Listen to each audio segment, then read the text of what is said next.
ডিপ্রেশনে থাকা একটি লোক সুইসাইডের সিদ্ধান্ত নেয়। পরে দেখা হয় ইরাবতী নামের একটি মধ্যবয়স্ক মেয়ের সাথে। তারও প্রবলেম ছিল, প্যানিক অ্যাটাকের কারণে মেট্রো বা ট্রেনে যাতায়াত করতে পারতো না। আনফর্চুনেটলি তাদের দুজনের মাঝে বন্ধুত্ব হয়। দুজন দুজনের অনেক কাজে আসে। তাদের দুজনেরই ছিল ছেলে মেয়ে, ওয়াইফ এবং হাজব্যান্ড। কিছু সম্পর্কের সমাপ্তি যে এত মিষ্টি হয় এটা জেনে আপনিও অবাক হবেন। জি হ্যাঁ বন্ধুরা, বলছিলাম 8 AM মেট্রো মুভির কথা। কখনো ভাবেনি সে হায়দ্রাবাদ একা যাবে, অপরিচিত কারো সাথে বন্ধুত্ব হবে তার। ইরাবতী নামে একজন হাউসওয়াইফ এসব লিখতেছিল তার ডায়েরিতে। সময় পেলেই কবিতা লিখতে বসে যায় সে। ইরাবতী যার সম্পর্কে লিখতেছিল এটা জানতে হলে 1 মাস পূর্বে যেতে হবে আমাদের। ইরাবতীর ফ্যামিলিকে দেখানো হয়। হাজব্যান্ড উমেশ 2 সন্তান নিয়ে বেশ ভালোই আছেন তিনি। সকালের খাওয়া দাওয়া শেষে ছেলে মেয়ে সহ হাজব্যান্ড অফিসে বেরিয়ে পড়ে। ইরাবতী রান্না করা খুব পছন্দ করত, বিশেষ করে ফিল্টার কফি খেতে খেতে আরও লিখতে বসে যায়। তখন তার ছোট বোন রিয়ার ফোন আসে। রিয়ার বাচ্চা হবে, ব্লিডিং এর কারণে হসপিটালে ভর্তি হয়েছে সে। এ সময় তার পাশে কেউ নেই। রিয়ার হাজব্যান্ড আবিরাম কয়েকদিনের জন্য আমেরিকা চলে গেছেন, সুতরাং ইরাবতীকেই যেতে হবে। স্বামীকে কনভিন্স করে যেতে চাচ্ছিল। রাতে ইরাবতী যখন উমেশকে বলে হায়দ্রাবাদের কথা, উমেশ তো ছিল তার অফিসের কাছে একদমই বিজি। অপর পাশে ইরাবতী একা একা যেতে পারবে না হায়দ্রাবাদ। ইরাবতী তো কখনো একা একা জার্নি করেনি। বাসে অনেকটা কঠিন হলেও জার্নি, ট্রেনে কিন্তু অনেকটা সহজ। ইরাবতী ট্রেন জার্নি করতে পারে না, একা একা তো আরও ভয় পায়। কী কারণে সে ভয় পায় এ ঘটনাটিও আমরা একটু পরে জানবো। যাই হোক, এরপর কোনো উপায় না দেখে একা একা ট্রেনে উঠে হায়দ্রাবাদের উদ্দেশ্যে রওনা দেয় ইরাবতী। ট্রেনে অনেক ভয় পাচ্ছিল, মাঝে মাঝে চমকে উঠতেছিল সে। এরকম একটি কষ্টকর জার্নির পর হসপিটালে অবশেষে পৌঁছায় বোনের কাছে। ছোট বোন তাকে দেখে অনেক খুশি। দুজন দুজনের সাথে অনেক ভালো সময় কাটায়। ইরাবতীর ডক্টর এখানে বলে তার পাশে 24 ঘন্টা কাউকে না কাউকে থাকতেই হবে। এ সময় তার খেয়াল রাখা খুবই জরুরি। তারপর রিয়া ইরাবতীকে তার বাসায় যেতে বলে। অটো বা বাসে যেতে গেলে অনেক সময় লাগবে জ্যামে পড়ে, সুতরাং মেট্রো উপযুক্ত। মাত্র 20 মিনিটে বাসায় পৌঁছে যাবে, তাও আবার 50 টাকার বিনিময়ে। কিন্তু ইরাবতী তো ট্রেন জার্নি করতে পারে না। রিয়া তাকে বোঝায় এটা ট্রেনের মতো না, কোনো শব্দ হবে না, এমনকি এসিও আছে ভিতরে, সমস্যা হবে না, ট্রাই করতে পারো। ইরাবতী যখন মেট্রো স্টেশনে আসে তার পুরো শরীর ঘেমে পানি পড়তেছিল, হার্টবিটও বেড়ে যাচ্ছে। এখানে একটু ফ্ল্যাশব্যাক দেখানো হয়। ইরাবতী তার বাবার সাথে কোথাও যাচ্ছে ট্রেনে করে। ট্রেন একটি স্টেশনে থামার পর ইরাবতীর বাবা সিগারেটের জন্য বাইরে যায়। ঠিক তখনই ট্রেন ছেড়ে দেয়। ইরাবতী একা বসে আছে ট্রেনে, ভয়ে দৌড়াদৌড়ি করে এদিক সেদিক। এরপর সিন শিফট হয় প্রেজেন্টে। ইরাবতী যখন পড়েই যাচ্ছিল, প্রীতম নামের একটি লোকের সাথে ধাক্কা লাগে। সে তাকে ধরে। ইরাবতী নিজেকে সামলিয়ে নেয় একটু, স্টেশনের পাশে ব্রেঞ্চে বসে পড়ে। এরকম অবস্থা দেখে প্রীতম তাকে পানি খেতে দেয়। প্রীতমের সহযোগিতায় মেট্রোতে উঠে বসে। ভয় যেন তখনও কাটতেছে না তার। প্রীতম একটু দূরে বসে সব দেখতেছিল। তারা দুজন দুজনের সাথে কোনো কথা বলে না। মেট্রো থেকে নামার পর দুজন দুদিকে চলে যায়। এদিকে একজন লেখক তার বই বিক্রি করার জন্য লাইব্রেরিতে এসেছে, কিন্তু লাইব্রেরির মালিক সেই বইগুলো নিতে চাচ্ছিল না, কেননা 4 মাসে একটি বইও বিক্রি হয়নি। এ সময় প্রীতম সেখানে আসে এবং সেই লোকের বইগুলো সব কিনে নেয়। লাইব্রেরির মালিককে আরও বলে, সকালে আমার একটি মহিলার সাথে দেখা হয়েছে যে মেট্রোতে জার্নি করতে অনেক ভয় পাচ্ছিল, এরকম একটি বই সাজেস্ট করেন আমায়। লাইব্রেরির মালিক তাকে একটি বই সাজেস্ট করে। বইটি বাড়িতে আনার পর প্রীতম পড়তে শুরু করে। বইয়ের লেখা ছিল এমন, যার মনে একবার প্যানিক অ্যাটাকের ভয় ঢুকে যায় সে সব সময় এরকম জিনিস দেখে ভয় পায়। সে এসব জিনিস থেকে দূরে থাকার চেষ্টা করে। বই পড়তে পড়তে প্রীতমের ওয়াইফ সেখানে আসে। আজকাল প্রীতম বইতেই বেশি সময় দিচ্ছে, স্ত্রী পরিবারকে একদমই সময় দেয় না। প্রীতম একটু ঠাট্টা করেই বলে এ বছরেই জব ছেড়ে দেবে, শুধু স্ত্রী বাচ্চাদেরই সময় দেবে। তার স্ত্রী বলে ভুলেও এ কাজ করবে না। পরের দিন সকালে ইরাবতী আবারও হসপিটালে যাওয়ার জন্য মেট্রোর অপেক্ষা করতেছিল। পূর্বের ন্যায় এবারও একই অবস্থা, হার্টবিট বেড়েই যাচ্ছে তার। অজানা ভয় তাকে গ্রাস করছে। এ সময় প্রীতম আসে সেখানে। সেও অফিসে যাবে। আজ ইরাবতীর পাশে বসে কথা বলে, হ্যালো, আমি প্রীতম, সরি গতকাল কথা না বলার জন্য। ইরাবতীও তাকে সরি বলে, সেও তো গতকাল তার সাথে কোনো কথা বলেনি। নামটিও বলে, আমি ইরাবতী। ইরাবতী নাম শুনে প্রীতম বলে এই নামটি অনেক ইউনিক। কয়েকদিন আগে কালিদাসের একটি বই পড়তেছিলাম আমি, এই বইয়ে রানীর নাম ছিল ইরাবতী। ইরাবতীও তার প্রতি একটু খুশি হন, কেননা প্রীতম একমাত্র ব্যক্তি যে তার নাম সঠিকভাবে বলতে পেরেছে। তারপর দুজনে আবার তারা মেট্রোতে ওঠে। ইরাবতী তখনও ভয় পাচ্ছিল। ইরাবতীর এরকম অবস্থা দেখে প্রীতম তাকে জিজ্ঞেস করে তার কাছে কোনো ডায়েরি আছে কিনা। ইরাবতী তার ডায়েরি বের করে দেয় প্রীতমকে। সেখানে একটি ড্রয়িং আঁকে প্রীতম এবং বলে তার স্ত্রী ভয় পেলে এই ড্রয়িংটি বারবার পুনরাবৃত্তি করে। সেই ডায়েরিতে কবিতাও লেখা দেখে জানতে চায় কে লিখেছে এটি। ইরাবতী বলে অবসর পেলে টুকটাক লেখেন, এসব তার বাবার কাছ থেকেই পাওয়া, বাবা একসময় ভালো লিখতেন।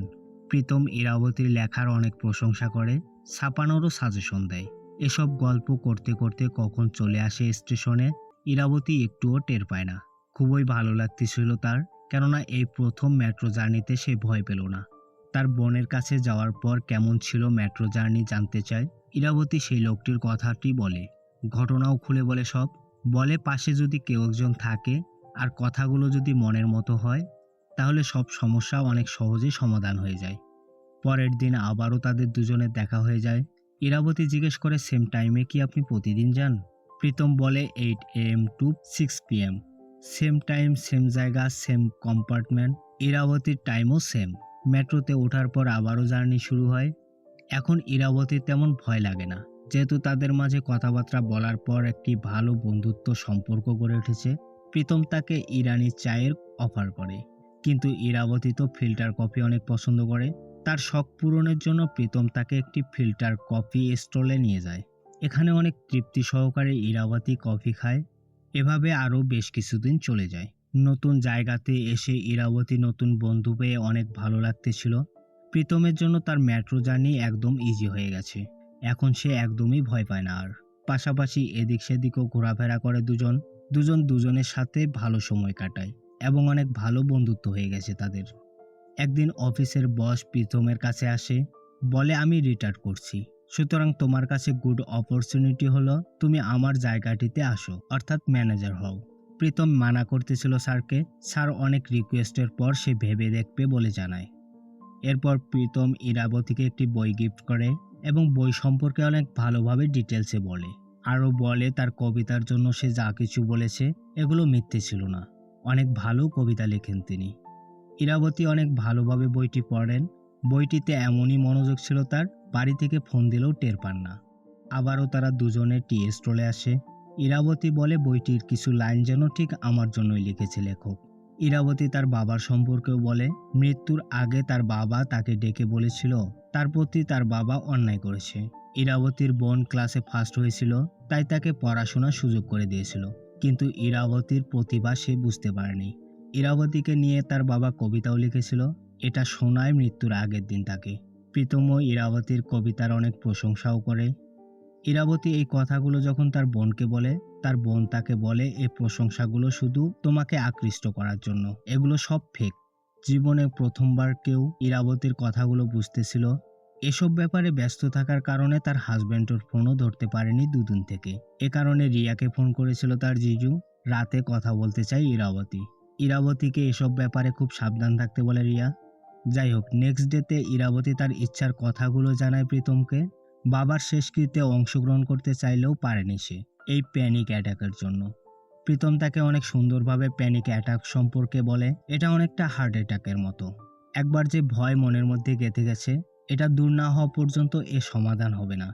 ইরাবতী তার বাবার সাথে ট্রেন জার্নি করার সময় তার বাবা যখন সিগারেট আনতে নিচে গিয়েছিল তখনই ট্রেন চলতে শুরু করে। তার বাবার কাছে পৌঁছাতে 15 মিনিট সময় লেগেছিল ইরাবতীর।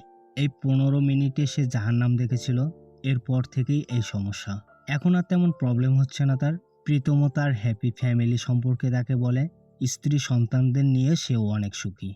তারা দুজন যখন আবারও যাচ্ছিল, ইরাবতীকে ফোন করে তার ছেলে বার্থডে উইশ করে। সেদিন ছিল ইরাবতীর বার্থডে। প্রীতম ইরাবতীর বার্থডে উপলক্ষে পুরো হায়দ্রাবাদ ঘুরিয়ে দেখাতে চায়। ইরাবতীও রাজি হয়। এরপর ইরাবতীকে হায়দ্রাবাদের সুন্দর সুন্দর জায়গাগুলো দেখায়। দুজন দুজনের সাথে অনেক আনন্দের সাথে ঘুরে ফিরে দেখে সবকিছু। এরপর তারা দুজন সেই লাইব্রেরিতে আসে। লাইব্রেরির মালিক তাকে দেখে বলে, এটা কি ভাবি সাব? প্রীতম বলে না। তখন এই লাইব্রেরির মালিক বলে, এই মেয়েটি নিশ্চয়ই আপনার সেই ট্রেনের বন্ধু। ইরাবতী অবাক হয়ে যায়, জানতে চায় সে কিভাবে জানে তার কথা। কি বলেছিল প্রীতম দোকানদারের মালিককে? তেমন কিছু না, লাইব্রেরির মালিক তো বুক এক্সপার্ট, তাই তাকে প্যানিক অ্যাটাক সম্পর্কে বই সাজেস্ট করতে বলেছিল, ব্যাস এটুকুই। যে বইটি ইরাবতীকে গিফট করেছিল প্রীতম, সেই বইয়ের লেখকও এখানে এসেছে আজ। পরিচয় করিয়ে দেয় ইরাবতীর সাথে, কেননা ইরাবতী প্রথম যে তার বই সম্পর্কে এত ভালো কমপ্লিমেন্ট দিয়েছে। এরপর তারা দুজন একটি শ্মশানে আসে, কাছে থেকে ইরাবতীকে অন্তিম সংস্কার দেখায়। এটা তার অনেক দিনের ইচ্ছা ছিল।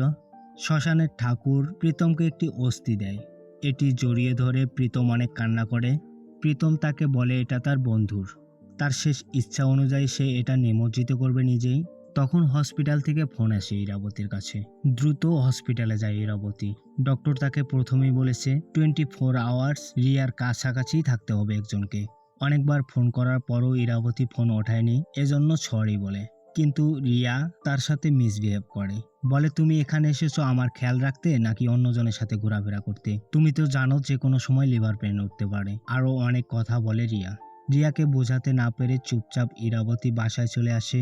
বাসায় বসে বসে প্রীতমের কথা ভাবতেছিল ইরাবতী। একদিন প্রীতম তাকে বলেছিল, আমরা আমাদের সম্পর্কগুলো শেষ আচরণের উপরেই জাজ করি। শেষ আচরণটা যদি খারাপ হয় সেটা মনে করে পুরো সম্পর্কটাই নষ্ট করে দেই। বাস্তব জীবনে কিন্তু এটা হয়। পূর্বের সকল ভালো কথা বা কাজগুলো ভুলে যাই আমরা নিমিষেই, শেষের একটু খারাপ আচরণকে বিবেচনায় রেখে। যাই হোক, অনেকদিন পর ইরাবতীর হাজবেন্ড ফোন করে। ইরাবতীকে সে অনেক মিস করতেছে। সে যখন পাশে ছিল তার প্রয়োজনীয়তা সে বুঝতে পারেনি। এখন সে হাড়ে হাড়ে টের পাচ্ছে ইরাবতীর অভাব। এটা শুনে ইরাবতী অনেক খুশি হয়। পরের দিন সকালে আবারও হসপিটালে আসে। রিয়া তার বোনের সাথে খারাপ আচরণের জন্য অনেক সরি বলে। ইরাবতীও সরি বলে, বলে আমি সাথে আছি তোমার। রিয়া তার হাজবেন্ডের কথা মিথ্যে বলেছে ইরাবতীকে। সে ইউএস চলে যায়নি, এখানেই আছে, কিন্তু সে অন্য সম্পর্কে জড়িয়ে গেছে, তাই তার থেকে দূরে থাকতেছে। ইরাবতী তাকে কল করতে চাইলে রিয়া তাকে মানা করে। ইরাবতী রিয়ার হাজবেন্ড অবিরামকে নিয়ে তার ছোট বোনের কাছে আসে। 2-1 মিনিট কথা বলতে চায় অবিরাম। অবিরাম সবকিছুর জন্য দুঃখ প্রকাশ করে, আর কখনো মিথ্যা বলবে না তাকে। চুপচাপ শুনতেছিল রিয়া। অবিরামের যে মেয়ের সাথে অ্যাফেয়ার চলতেছিল তাকে বলেছিল অবিরাম তাদের সাংসারিক জীবনে অশান্তি চলতেছে। এসব মিথ্যা বলে বলে সেই মেয়ের সাথে অ্যাফেয়ারে জড়িয়েছিল সে। এখন রিয়ার কাছে আবারও ফিরতে চায়। এটা শোনার পর রিয়া অনেক রেগে যায়, তাকে দূর দূর করে তাড়িয়ে দেয় এখান থেকে। ইরাবতী রিয়াকে ভেবেচিন্তে সিদ্ধান্ত নিতে বলে, আর যে সিদ্ধান্তই নেবে সে তার পাশে আছে সবসময়ই। প্রীতমের সাজেস্ট করা বই পড়ে ইরাবতীর অনেক ভালো লাগতেছিল। গত 2 সপ্তাহে অনেক কিছু জানতে পেরেছে সে, এজন্য ধন্যবাদ জানায় প্রীতমকে। আর 2-3 দিনের মধ্যে রিয়ার ডেলিভারি হয়ে যাবে, এরপর সেও চলে যাবে। প্রীতমের মুখে তার স্ত্রী মৃদুলার কথা শুনেছে অনেক সে, তাই তার সাথে দেখা করতে চাচ্ছিল ইরাবতী। প্রথমে একটু মানা করে, কিন্তু তার চাপাচাপিতে প্রীতম রাজি হয় তার সাথে দেখা করিয়ে দিতে।